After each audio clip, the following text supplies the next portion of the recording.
আজ আপনাদের শোনাতে যাচ্ছি আমাদের প্রিয় নবী হযরত মুহাম্মদ সাল্লাল্লাহু আলাইহি ওয়াসাল্লাম ও হরিণীর হৃদয় ছুঁয়ে যাওয়ার মতো স্পর্শকাতর গল্প কাহিনী। তো চলুন শুরু করা যাক।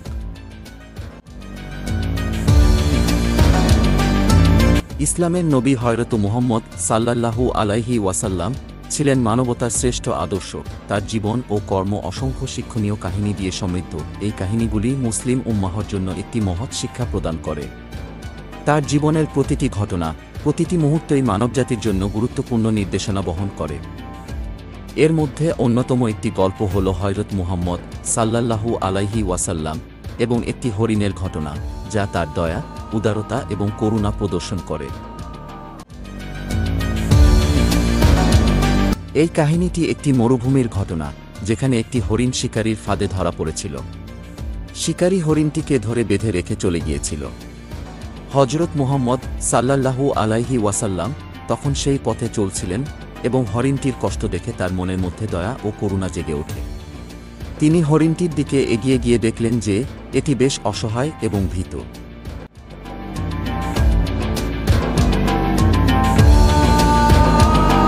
হরিণটি তখন হযরত মুহাম্মদ সাল্লাল্লাহু আলাইহি ওয়াসাল্লাম এর দিকে তাকিয়ে কিছু বলতে চেষ্টা করছিল। তার চোখে মুখে ছিল যন্ত্রণার ছাপ। হযরত মুহাম্মদ সাল্লাল্লাহু আলাইহি ওয়াসাল্লাম বুঝতে পারলেন যে হরিণটি কিছু বলতে চাইছে। তিনি হরিণটির কাছে গিয়ে তাকে সান্ত্বনা দিলেন এবং তার সমস্যার কথা জানার চেষ্টা করলেন।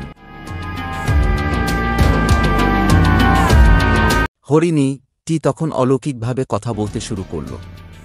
এটি বলল, হে আল্লাহর নবী, আমি একটি শিশু হরিণের মা। আমাকে এখানে ফাঁদে ফেলে রেখে গেছে। আমার শিশুরা এখন ক্ষুধার্ত অবস্থায় আছে এবং আমার দুধের প্রয়োজন।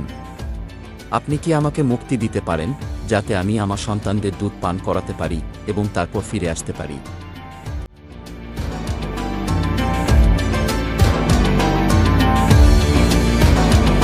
হযরত মুহাম্মদ সাল্লাল্লাহু আলাইহি ওয়াসাল্লাম হরিণটির করুণ আবেদন শুনে অত্যন্ত মর্মাহত হলেন। তিনি শিকারীর ফিরে আসার জন্য অপেক্ষা করতে থাকলেন। শিকারী ফিরে এলে নবী করিম সাল্লাল্লাহু আলাইহি ওয়াসাল্লাম তাকে হরিণটির অবস্থার কথা জানালেন এবং তাকে মুক্তি দেওয়ার জন্য অনুরোধ করলেন। শিকারী প্রথমে দ্বিধাগ্রস্ত ছিল, কিন্তু নবী করিম সাল্লাল্লাহু আলাইহি ওয়াসাল্লাম এর অনুরোধে সে রাজি হয়ে গেল।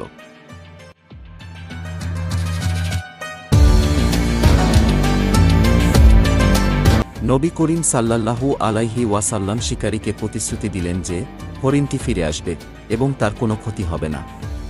শিকারী নবী করিম সাল্লাল্লাহু আলাইহি ওয়াসাল্লামের প্রতি গভীর আস্থা রেখেছিল এবং হরিণটিকে মুক্তি দিল। তারপর শিকারী নবী করিম সাল্লাল্লাহু আলাইহি ওয়াসাল্লামকে বললেন, যতক্ষণ পর্যন্ত হরিণী ফিরে না আসবে ততক্ষণ পর্যন্ত আপনাকে এখানে অপেক্ষা করতে হবে। হরিণী যদি ফিরে না আসে, তাহলে তার বদলে আমি আপনাকে নিয়ে যাব এবং এর বিনিময়ে আপনাকে শাস্তির সম্মুখীন হতে হবে।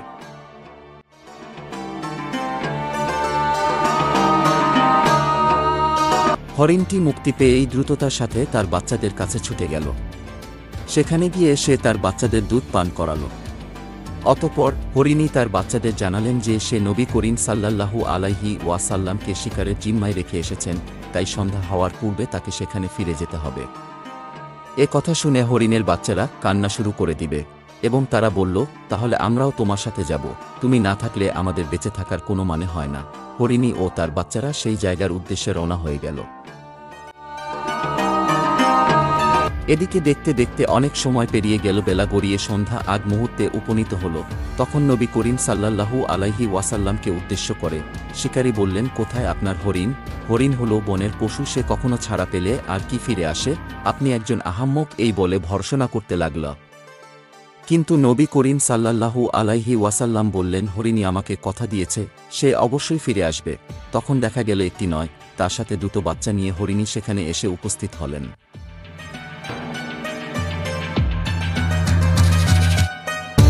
এই দৃশ্য দেখে শিকারী এবং আশেপাশের লোকেরা গভীরভাবে মুগ্ধ হল। তারা হযরত মুহাম্মদ সাল্লাল্লাহু আলাইহি ওয়াসাল্লাম এর মহানুভবতা এবং বিশ্বাসের প্রশংসা করল।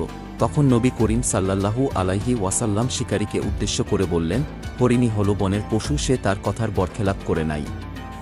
অতঃপর শিকারী তার ভুল বুঝতে পারল এবং হরিণদেরকে ছেড়ে দিল এবং মহানবী হযরত মুহাম্মদ সাল্লাল্লাহু আলাইহি ওয়াসাল্লামের কাছে ক্ষমা প্রার্থনা করল।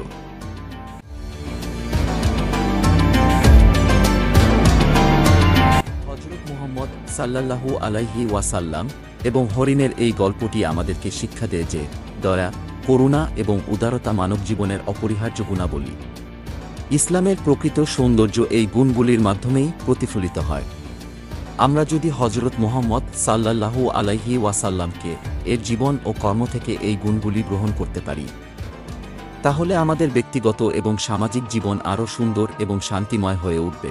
মহান আল্লাহ আমাদের সকলকে এই শিক্ষাগুলি গ্রহণ করার এবং আমাদের জীবনে বাস্তবায়িত করার তৌফিক দান করুন।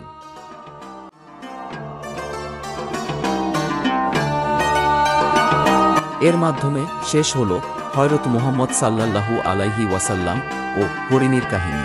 আগামীতে আপনাদের সাথে অন্য কোনো কাহিনী নিয়ে আসব। সে পর্যন্ত সবাই ভালো ও সুস্থ থাকবে। এমন সব কাহিনী সবার আগে পেতে আমাদের চ্যানেলটিকে সাবস্ক্রাইব করে বেল বাটনটি চালু করে রাখুন। খোদা হাফেজ।